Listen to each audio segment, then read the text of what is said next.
Hello everyone, welcome to Media Crash episode 12. This episode we're going to be talking about time travel and just time travel in movies and video games and TV shows and everything like that. My name is Holden, otherwise known as Time to Grind. My name is Daniel, otherwise known as Not Daniel. My name is Matthew, otherwise known as Sutter. Not Satir. I keep saying Satir, but it's not Satir. Yeah, you keep, after every episode, you're like, it's the other pronunciation, but you're the one doing the pronunciation. You can't, like, IRL shitpost when no one knows, like, the established truth. Well, you know, it's funny either way. Yeah. So, you want to talk about time travel a little bit, at least? Yeah. If I remember right, I think the first depiction of time travel was actually, like, in the 1850s or something. It was a book about a guy and built a machine that can go back in time to save his like girlfriend or wife or whatever, and then he actually goes so far in the future. There's like a race of people that like humanity went underground, became like these goblin people, but there's also people on the surface in post-apocalypse. I watched a movie, like a modern movie. Oh, so they turned it into a movie? Yeah. They turn everything into a movie. Yeah, it wasn't very good, I don't think. But yeah, that's the first depiction, I think, of time travel, and then after that, it just, yeah. Yeah, and I think like time travel is one of those things where, to me anyways, it seems like the less that they try to explain why time travel makes sense, the better it is. Because time travel makes no fucking sense. So like, yeah, if anyway, they attempt to, yeah, like so if they attempt to, like I remember, I don't know the details of it, but World of Warcraft, I think they had an expansion like Warlords of Draenor or something like that. I don't really, yeah. Do you know like the story behind the time travel of that? Yeah, the story of the campaign, it was pretty fun. The rest of it was awful, but that's besides the point. Basically, I think it's like, oh, I don't even know who. Someone opens a portal to an older version of Azeroth, yeah. And you have the Horde again, but this time they're still the baddies because it's like an old version of them before they kind of mellowed out. Gul'dan's back because for some reason they killed him off like way earlier. To be honest, I don't remember all that much of it. Yeah, because I remember that it was so confusing that the developers actually apologized for like introducing like time travel. They had a lot to apologize for that expansion. Yeah, I also know the expansion just wasn't the most fun. Didn't they like just turn everything into like a Farmville or something? Oh yeah, end-game content. Just your Farmville? end-game content was getting to play a mobile game for like $30 a month. It was good job, Blizzard. That sounds great. They were ahead of the times. So like, it just seems like if you're gonna do time travel, just do something like, what did Back to the Future, did they like explain super well, or did they just drive a car back into the past? No, they were just like, oh, flux capacitor, let's go, Marty. And then they just, yeah, Well, to be fair, I think that has one of the more concise versions of time travel, because it's as simple as, oh no, I prevented my parents from meeting. I'm going to not exist. I mean... Yeah, but why doesn't he just, like, snap out of existence? Yeah, that's one thing, is like, you think like as soon as he did this, like he saved his mom instead of his dad saving his mom, then that would have just, you know, screwed everything from the beginning. But there's like this slow thing where like you're looking at this picture of he's the youngest brother, and then like his older brother disappears and his older sister disappears, and then he starts disappearing. Yeah. So yeah, it's still a movie, but I think it's still like. Yeah, I think it does good because it makes it as simple as it could possibly be, you know, because when you're trying to explain all this stuff, But then there's also the grandfather paradox where like if he stopped existing, then he never existed to be able to stop his mom from being like not meeting his dad. Therefore, theoretically, that would just happen again. Yeah, that so the creators of Rick and Morty, they made a show called Solar Opposites, and honestly, I think I like it better than Rick and Morty, especially because I don't know, it's amazing. But in one of the episodes, they pretty much go back in time to like, because it's like these aliens where their home planet died or whatever, and so they got sent to Earth, and so they go back to their home planet or whatever.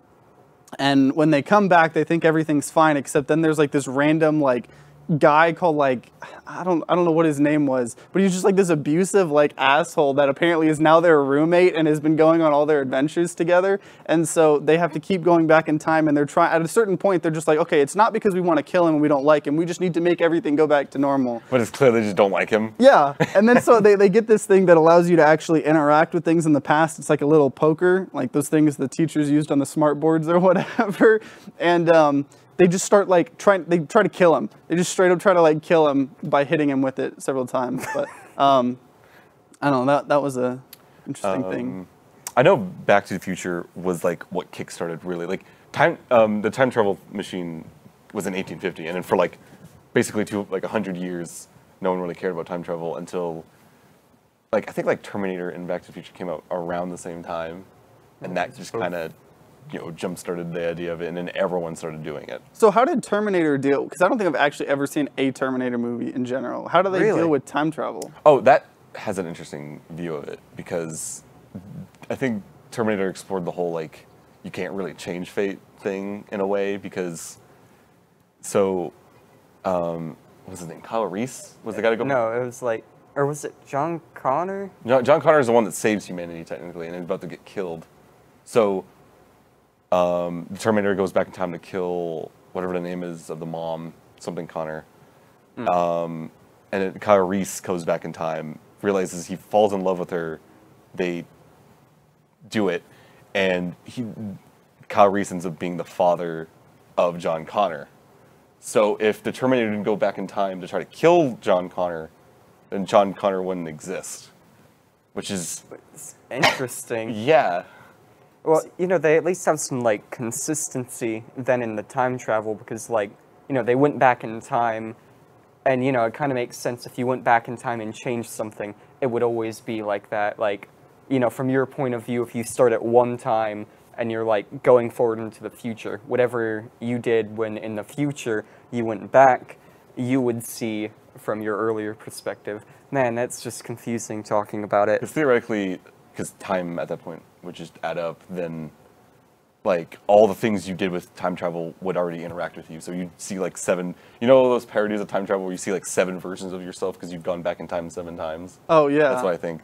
But, and then like, I think like Terminator Genesis, they just throw that off the bus and Kyle Reese goes back in time, but then apparently someone sent another Terminator to help her.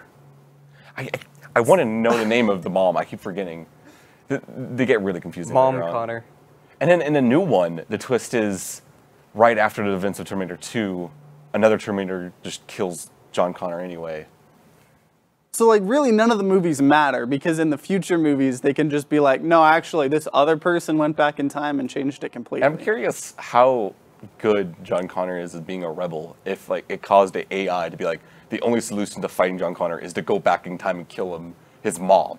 Like, how effective is he as a rebel? He must be really, like, he must be on their fucking, like, toes. Yeah, if they're trying that hard. Did you ever see that movie Looper, was it? Ooh, I remember Looper's seeing really half fun. of it. What was the time travel in that like? Or That was literally just the future mob would send people back, at like the people they want dead but not found, back in time, so this guy would kill them. In like what's now like somewhat modern times. so there was one guy that would keep waiting for people to time travel to him, And he would then shoot them. Oh, okay, that was Because like, there's no body. huh. That's And then- interesting. But then, like, someone sends him from the future back in time, and he's a badass, and he kicks his ass, and he has to hunt down future him. It's interesting.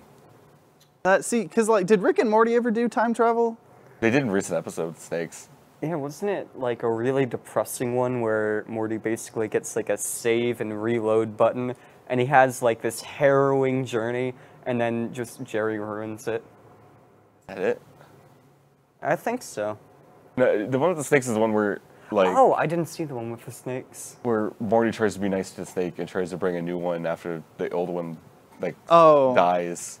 There's a snake planet, but then he causes them to advance 100 years in the future, and like, it's weird. They do like a Terminator thing. Yeah. Where because he wasn't it something where they took a snake or whatever, it died, and then he wanted to like replace it or something. So he took a snake from like Earth and like gave it to the planet, and then they're like freaking out because they're like, what is this snake? It's not like of our kind. And then they like advance 100 years and do all Terminator stuff where they're time traveling to Earth to figure, I don't know. Time travel is weird because there's so many interpretations of it.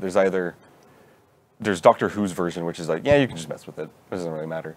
But there's also ones where it's like, if you change the one thing, everything's fucked. It's everything, yeah. Like, even if you change one thing, like, apparently the universe just blows up.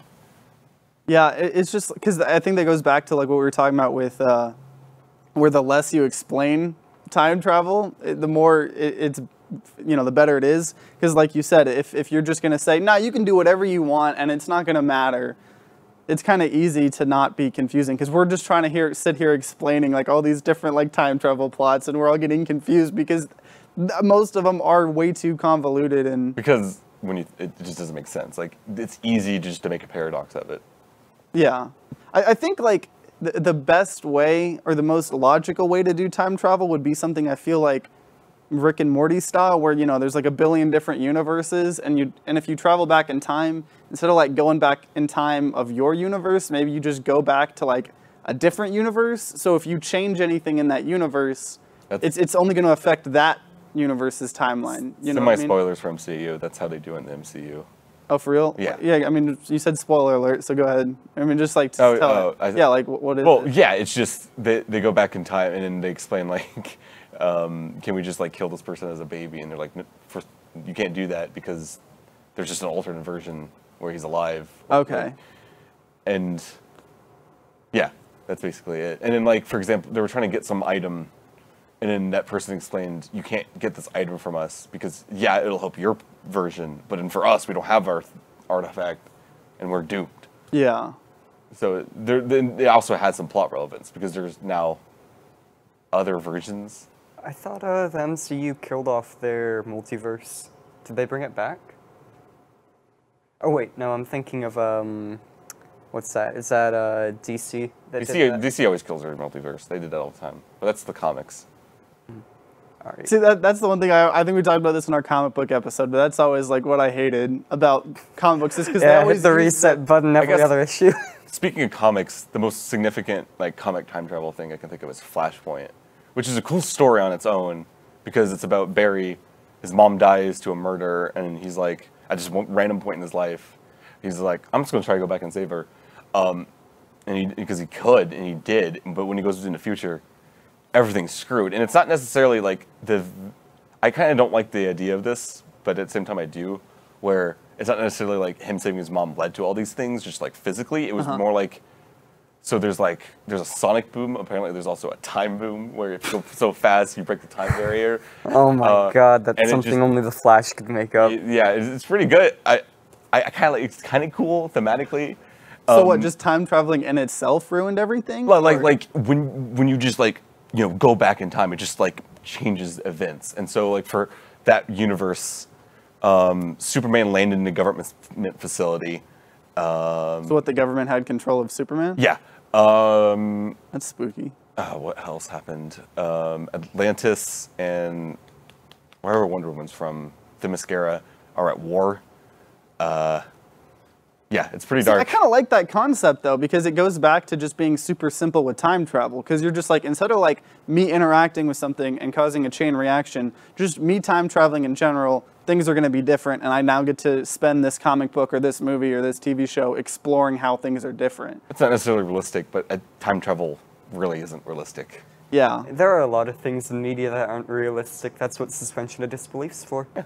And I guess that's why it's so hard sometimes for time travel movies for you to actually suspend your disbelief, because it's like, depending on how they do it, it's like, really? Like, I think what I hate the most about time travel is when it's not used to do something cool. It's just used to like fix mistakes or like completely just negate, like you were saying with the Terminator. Like, I haven't watched any of them, but it sounds like you were saying that the kind of some of the future Terminators were treating time travel to kind of just like negate the past movies. And it could also work backfire and just be like, oh, I guess those movies don't matter anymore. Yeah, because like, it's just like, do something interesting like Back to the Future, where, I mean, were there Back to the Future sequels? There's two. Yeah. What happened? I don't know if I've ever seen the sequels. What? In the first one, he goes back to the past. In the second one, he goes to the future. In the third one, he goes to Western times, I think. Yeah. And they turn that train into a time travel thing. So were those sequels good? I heard, yeah. Second one's good. Third one, people talk about. It's not like bad. It's just not as good as the other two, I think. I will say Back to the Future, that's probably my favorite like time travel machine, though. Just that. Yeah. That car, and then just like ramming into a wall, like. You know those like how they should have ended YouTube videos or whatever, or how it should have ended? They should have made one with Back to the Future where like they ram into the wall and then they all just die. Like instead of like travel back Oh, to what the a future. cheery story. It just ends there, but I'm trying to think of other like few time travel. Like what are some of the examples in comic books, if you can think of any, that like do it to kind of just like reboot the franchise? Like, does that happen at all? Days of Future Past, the X-Men movie. Okay. That's a great way of doing it, because they had like the original X-Men movies with Hugh Jackman and all the old guys. I forget their names off the top of my head.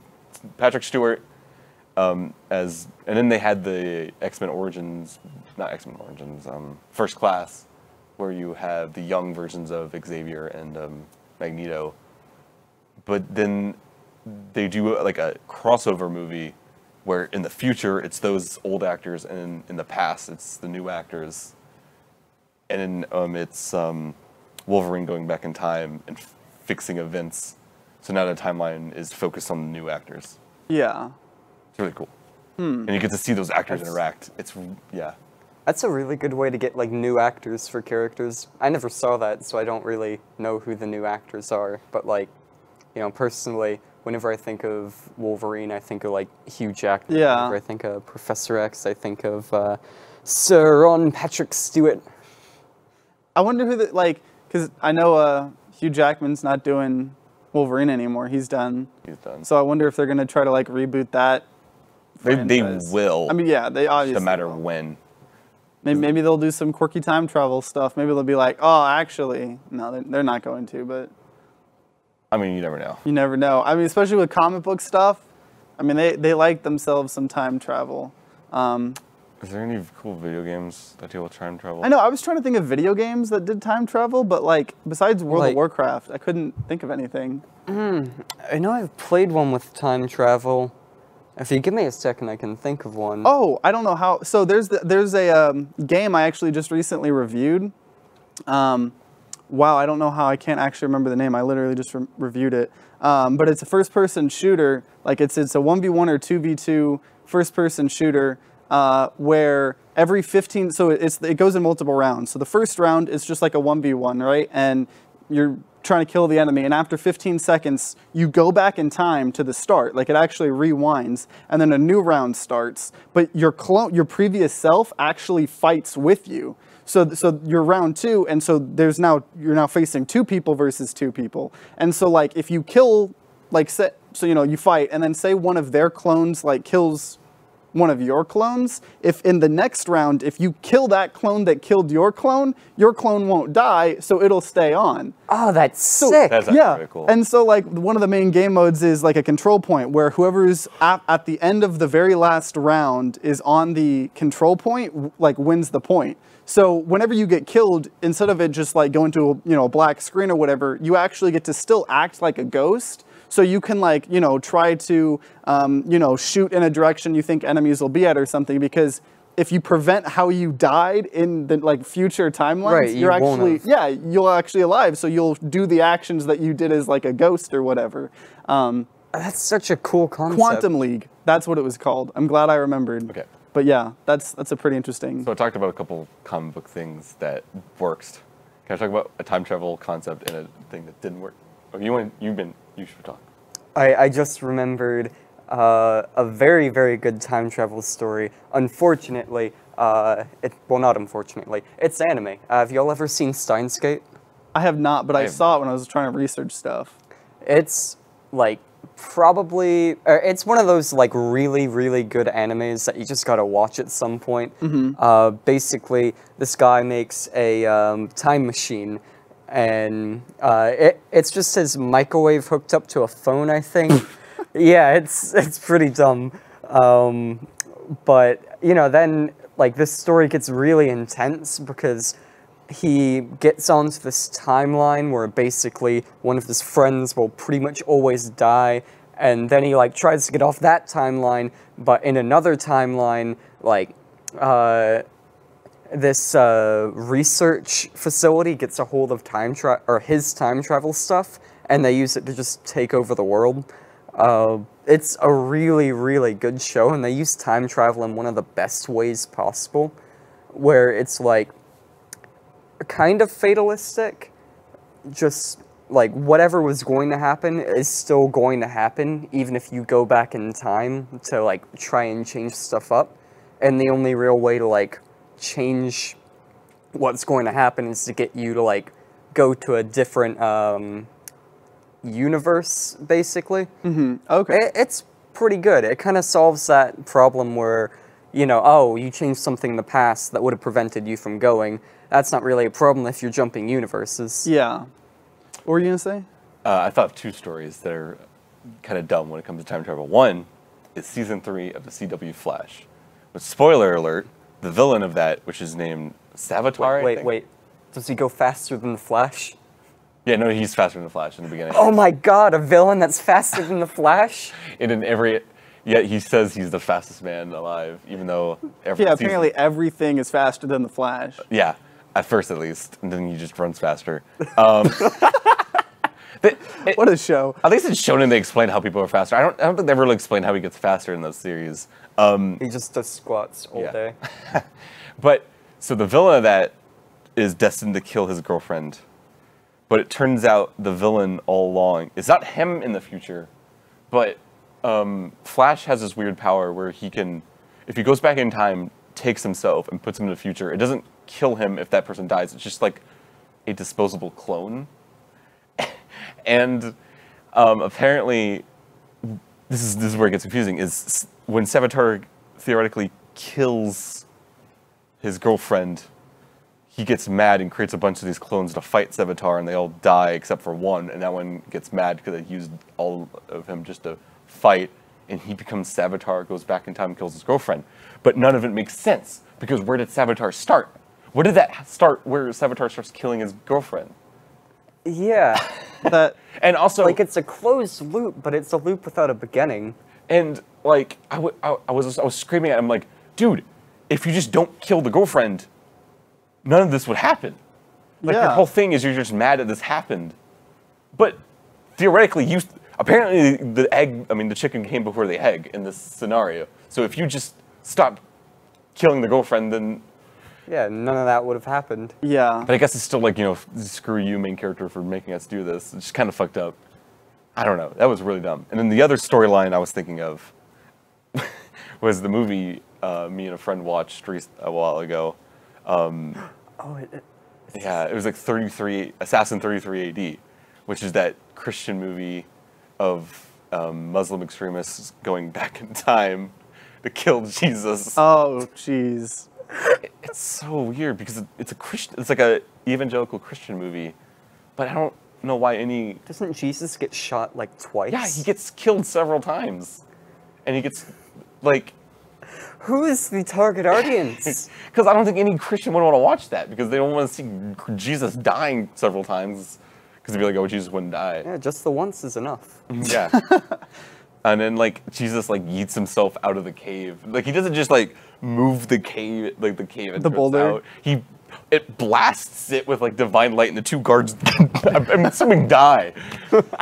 That's crazy. One of the last things I want to talk about is we recently watched Groundhog Day, even though that's a really old movie, and it kind of made me think of what you were talking about, how like his friend was dying and he couldn't stop it or something like that in Steingate, because there's like this homeless man that he every day is starting to try to like he finds out dies at the end of the day, and he's like, okay, what if I treat him well, bring him to a hospital, and then he still dies? And he's like, what if I like do all of these things and buy him all this food? Will he die? And he still dies.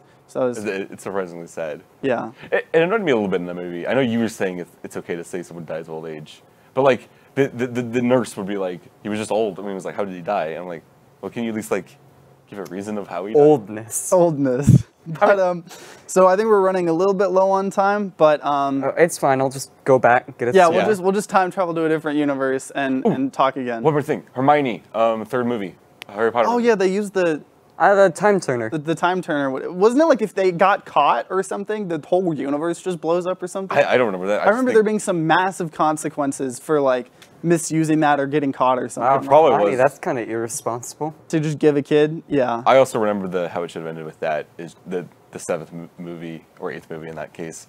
Is Snape just getting the time turner and just twisting it all the way to Voldemort as a kid, and he goes Avada Kedavra, and then Dumbledore's like, "What are you doing?" And it's like, there's so much plot. It would take like 7 books to like summarize what happened. That's amazing. So thank you guys so much for watching this episode, and we will see you guys next week. Bye. Goodbye. Sayonara.